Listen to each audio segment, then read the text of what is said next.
Ilarawan mo sa isip mo ang eksenang ito, ha? Naglalakad ka sa mga abalang kalye ng Cagayan de Oro. Pamilyar na lugar para sa marami. Oo, tama. Kasama mo ang isang malapit na kaibigan, nagkwekwentuhan kayo ng kaswal, itinuturo mo pa nga yung isang pamilyar na gusali, sabi mo dati si Sisi ito, tapos ngayon si Yuna ang pangalan. Isang napaka-ordinaryong pamamasyal, di ba? Ordinaryo talaga. Maliban na lang sa isang maliit pero napakalaking detalye. Ang kasama mo palang naglalakad sa kalyeng iyon ay si Jesus Christ. Wow, iba yun ah. Grabe, di ba? At may dala kayong isang napakahalagang regalo na nakabalot pa, isang regalong nakalaan para sa dati mong amo, pero pagdating nyo sa dapat nitong pagbigyan, wala na yung bahay nila. Naglaho na. Nawala na lang bigla. Oo. Kaya para sa iyo na nakikinig sa atin ngayon, gaano ka ba kahanda kung ang pinakamabigat na mensahe o regalo sa buhay mo ay dumating sa paraang hindi mo inaasahan? Isang napakagandang panimula para sa mga dokumentong susuriin natin ngayon. Ang mga sangguniang ibinahagi mo para sa ating malalim na pagsisiyasat ay nagmula sa mga personal na Facebook posts at mga transcript ng Zoom meetings ng isang nangangalang Narciso o Lalo. Tama! Ang mga ito ay nakatala mula March 12 hanggang ngayong araw, March 15, 2026. Naglalaman ito ng kanyang mga naratibo tungkol sa mga panaginip at mensahe na umano'y nanggaling sa Diyos. Kasama na dyan yung literal na pakikipag-usap niya kay Jesus Christ. At bago tayo sumisid ng mas malalim, gusto kong maging malinaw sa iyo. Ang misyon natin sa pagsusuring ito ay hindi para questionin ang relihiyon, politika o yung spiritual na kredibilidad ng mga kwentong ito. Hindi tayo nandito para humusga. Eksakto, narito tayo para himayin ang mga nakakagulat na simbolismo, gaya ng isang regalong hindi na iabot sa dapat nitong kalagyan at maniwala ka man o hindi, isang maruming palikuran o CR na kailangang buhusan ng bleach. Napakakaibang simbolismo niyan. Kaya nga gusto nating unawain kung ano ang sinasabi ng mga ito tungkol sa kalikasan nating mga tao, kung paano tayo humaharap sa katotohanan at yung mabigat na pasani ng personal na responsibilidad. Kasi kapag inalis natin ang ating mga paunang husga at sinuri ang mga elementong ito bilang mga metaporang psikolohikal, makikita natin ang isang napakalinaw na salamin ng pag-uugali ng tao. Totoo yan. Ang mga kwento ni Narciso, kahit na nakabalot sa espiritual na konteksto, nakaugat yan sa mga pang-araw-araw na interaksyon natin eh. Okay, himay natin ito. Balikan natin yung eksenang binanggit ko kanina. Naglalakad si Narciso at si Gisa sa Cagayan de Oro. May dala silang regalo para sa pamilya Garcia. Ito yung mga dating amo ni Narciso, di ba? Oh, yung mga naging amo niya kung saan 14 na taon siyang nagsilbi bilang tagapagluto. Mas matagal pa nga raw siyang tumira sa mga Garcia kesa sa sarili niyang mga magulang. 14 na taon, napakahabang panahon yon. Kaya nga, pero pagdating nila, wala na ang pamilya, wala na yung bahay nila, at may bagong gusali na ang nakatayo doon. Nag-alala syempre si Narciso, paano na yung regalo? Anong ginawa nila? Ang naging desisyon ni Jesus ay napakasimple. Ibigay na lang ang regalo sa iba. Ibigay kina Sario at sa mga tagasunod niya sa Zoom. Ang bilis ng desisyon, ano? Oo, parang ganito parang isang sikat na master chef na umuwi sa probinsya para ipagluto ang sarili niyang pamilya ng isang napakagarang putahe, pero para sa kanila, siya pa rin yung simpleng tagahugas ng plato noong bata pa siya. Nako, madalas mangyari yan. Bakit kaya ganun? Bakit yung mga taong pinakakilala natin, yung mga nakasama natin ng mahabang panahon, sila pa ang hindi makatanggap ng regalo ng ating pagbabago? Ang nakakabighani dito ay ang mekanismo ng tinatawag nating status quo bias na makikita mismo sa paliwanag ni Narciso sa kanyang transcript. Paano niya ipinaliwanag? Ayon kay Narciso, ang regalo na iyon ay sumisimbolo sa isang biyaya o malalim na espiritual na mensahe. Bakit hindi ito natanggap ng pamilya Garcia? Dahil nakulong sila sa lumang bersyon ng pagkakakilala nila kay Narciso. Nakita pa rin nila siya bilang tagaluto lang. Eksakto. Para sa kanila, siya si Narciso na tagaluto. Yun ang kahon na pinaglagyan nila sa kanya. Kasi, ang isip ng tao ay palaging naghahanap ng shortcut. Kaya kapag nakabuo na tayo ng imahe ng isang tao, mahirap na itong basagin. Masyado silang nabulag ng kanilang pamilyaridad. Tama.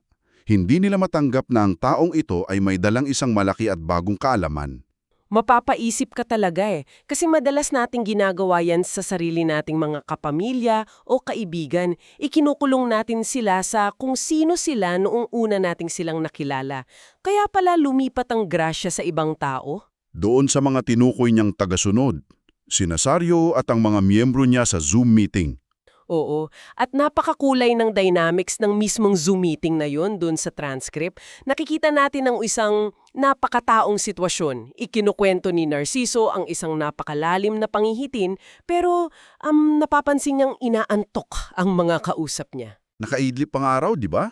Oo, nakaidlip daw si Ate Sini. Si Pedro ay ganun din. At si Silvero ay naiintindihan niya na inaantok dahil nasa ibang bansa ito at gabi na sa kanila. Kahit may ganong mga ordinaryong kahinaan, sila pa rin ang nakatanggap ng regalo. Kasi wala silang paunang husga. Bukas ang isipan nila. Ang pagiging bukas pala sa pagtanggap ng bagong katotohanan ay hindi nangangahulugang perfecto ka, kundi hindi ka lang nakakulong sa lumang pag-aakala. Pero, teka, kung ganun lang kasimple ang pagtanggap ng isang bagong katotohanan. Na kailangan mo lang maging bukas ang isip? Oo, bakit parang hindi pa rin sapat yun? Kasi kung may mag-aabot sa iyo ng isang napakagandang regalo, pero puro putik ang mga kamay mo, masisira mo lang yung regalo, di ba? Ay, oo naman. Siguro yan ang dahilan kung bakit biglang nag-iba ang timpla ng susunod na panaginip ni Narciso. Nagpunta siya sa isang napaka-unorthodox na direksyon. Isang napakatalim na obserbasyon yan. Ang pagtanggap ng regalo ay nangangailangan din kasi ng paghahanda ng paglalagyan nito. At doon tayo dinadala ng sumunod na naratibo mula sa mga sanggunyan natin. Ikwento natin ito. Nasa trabaho daw si Narciso nang lapitan siya ulit ni Jesus. At tinawag pa siyang best friend ni Jesus dito. Best friend talaga ang tawag? Oo, tapos ipinaalala sa kanya ang isang mahalagang bagay. Hindi pa raw nalilinisan ni Narciso ang CR sa labas. Paglapit ni Narciso para silipin, nakita niya na sobrang dumi ng palikuran. Kaya ang pumasok agad sa isip niya ay kumuha ng bleach para buhusan ito at pumuti. Isang napaka-literal, napaka-ordinaryong solusyon. Lalo na't panaginip pala ito. At alam mo, nang ikwento niya ito sa Zoom, ang reaksyon ng mga miyembro ay napakakwela.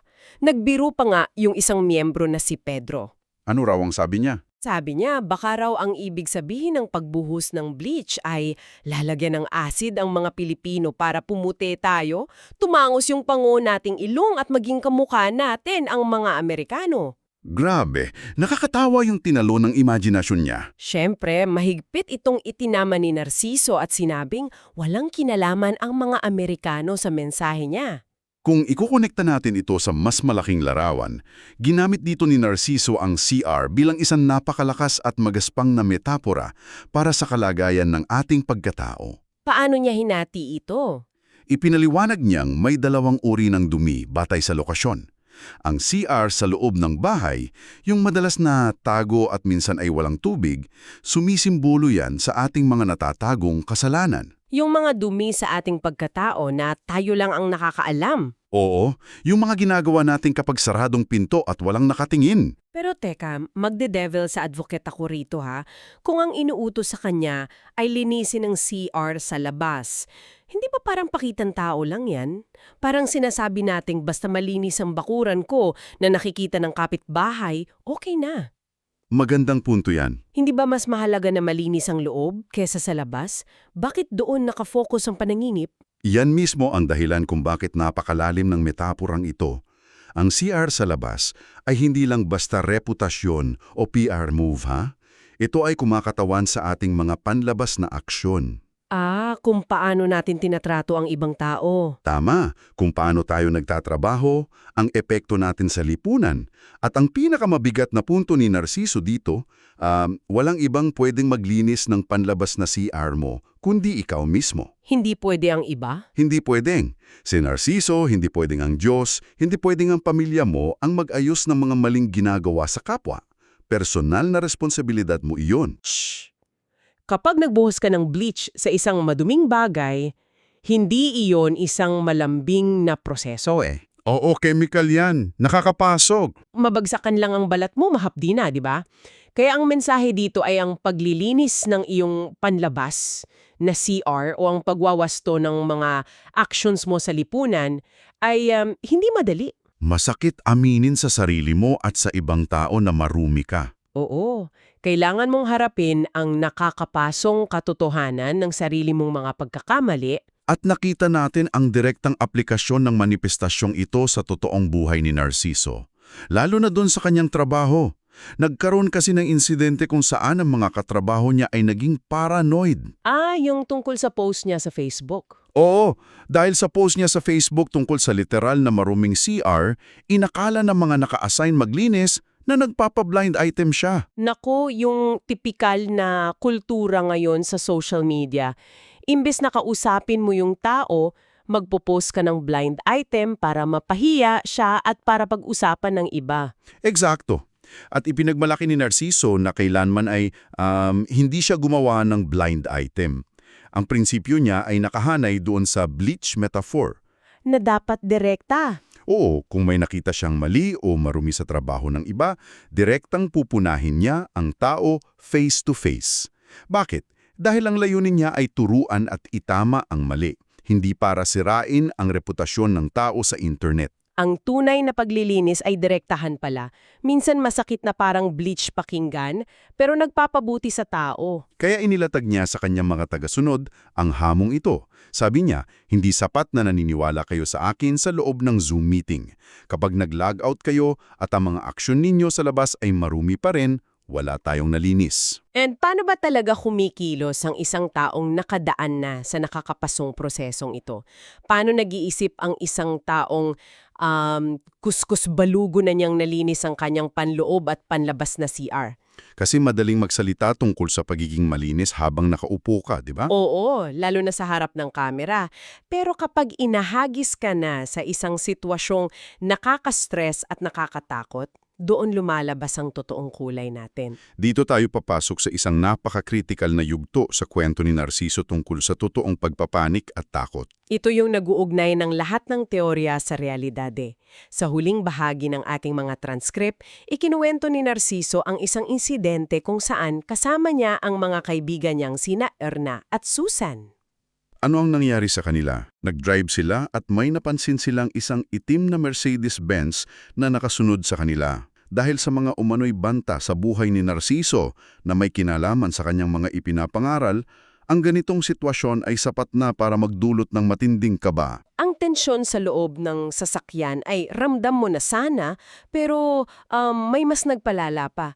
Sa gitna ng pag-aalala nila sa sumusunod na sasakyan, biglang na-realize ni Erna na nawawala ang kanyang cellphone. Isipin mo yung sabay na buhos ng adrenaline yan. May sumusunod sa inyo, tapos nawawala pa ang communication mo. Natural lang na manginig ka, malaki ang mata mo, at hindi mo alam ang gagawin. Gusto na ngang bumalik agad ni Erna doon sa pinanggalingan nila, kahit na isang oras pa ang biyahe at malamang ay sarado na yung lugar. Pero ano ang naging reaksyon ni Narciso? Isang nakakapaninig bagbalahibong pagiging kalmado. Hindi siya nagpatianod sa panik ni Erna. Sa halip, kalmado niyang inobserbahan ang sitwasyon at ginamit ang lohika.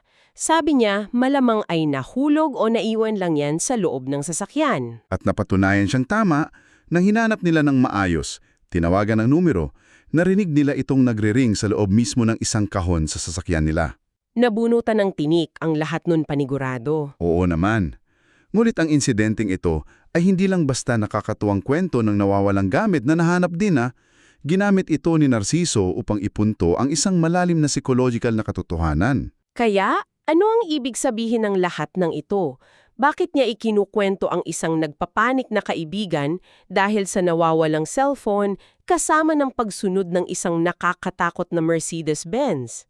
Anong connection, di ba? Ikonekta pa niya ito sa sarili niyang karanasan kung saan naiwan naman niya ang kanyang cellphone sa isang taxi. Sabi niya naka-headphone siya noon, tapos biglang unti-unting humina yung tugtog habang palayo yung taxi. Doon niya na-realize na naiwan niya yung phone. Anong ginawa niya? Nakahiram siya ng telepono, tinawagan ng numero niya, at nakita niyang naghintay ang driver para isauli ito sa kanya. Paano nagkaugnay ang nawawalang telepono, ang sumusunod na kotse at ang paglilinis ng CR? Nagmumungkahi ito ng isang mahalagang tanong tungkol sa kung saan nanggagaling ang ating kapayapaan ng isip.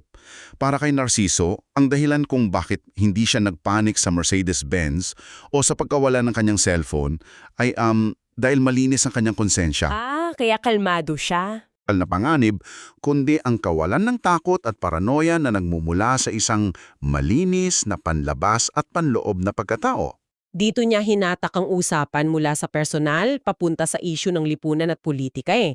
Binanggit niya yung mga politiko na sobrang yaman na pero patuloy pa rin nagnanakaw sa kaban ng bayan. Totoo yan, napanaon pa rin. Ayon sa kanya, yung mga taong may itinatagong dumi, yung mga hindi naglinis ng kanilang outside CR, sila yung mga taong laging mapraning, sila yung mabilis maging depensibo. Laging nagtatago. Kung may magbintang sa'yo na magnanakaw ka pero alam mo sa sarili mong nagpapawis ka para sa kinikita mo, bakit ka mag-iinit, di ba? Bakit ka magagalit? Ang laging inaatake ng panik ay ang mga taong may tinatakasan. Ang depensibong reaksyon ng tao ay isang direktang sintomas ng isang maruming palikuran. Grabe, sapul na sapul yun ah. Kaya kapag inunawa natin ang panlabas na pagiging kalmado ni Narciso, kahit pa may sumusunod na kahina-hinalang sasakyan, makikita natin na manifestasyon ito ng panloob niyang kalagayan. Ang sabi niya, kung wala kang kinuhang hindi sa'yo, kung wala kang tinapakan, kahit na anong banta o akusasyon ng ibato sa iyo, panatag ka. Ang lohika pala ay hindi madadaig ng takot kung walang basehan ng takot na iyon. Isang makapangyarihang pananaw. Isipin mo na lang, ang dami ng oras at enerhiya na inuubos natin sa pagiging paranoid araw-araw. Oo nga, yung tipong may mag-post lang ng patama sa social media, pakiramdam natin tayo na yung pinag-uusapan. Yung stress na baka mabuking yung isang maliit na kasinungalingan natin. Ang lahat ng bigat na iyan ay nawawala kapag nagpasya tayong kuskusin at linisin ang ating mga aksyon. Hindi tayo matatakot sa mga blind item dahil alam nating wala tayong itinatagong dumi. Iyan ang nagbibigay ng bigat sa mga sangguniang ito.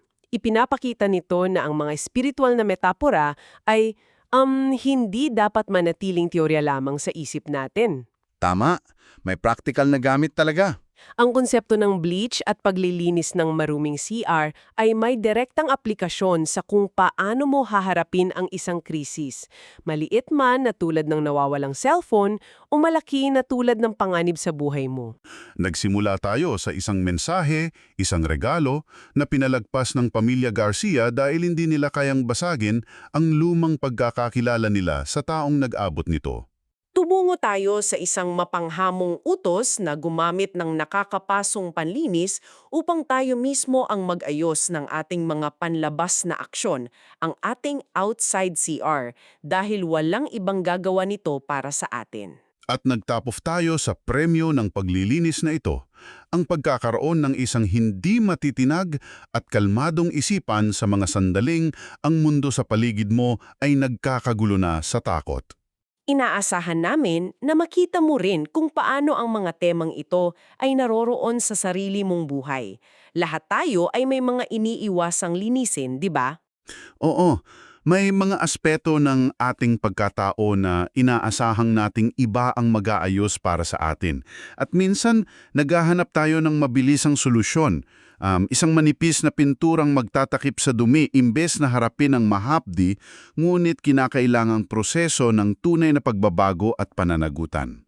Bago natin tapusin ang pagsisiyasat na ito, may isang kaisipan akong nais iwanan sa iyo na magpapaisip sa iyo ng malalim, lalo na kapag binalikan natin ang simula ng usapang ito.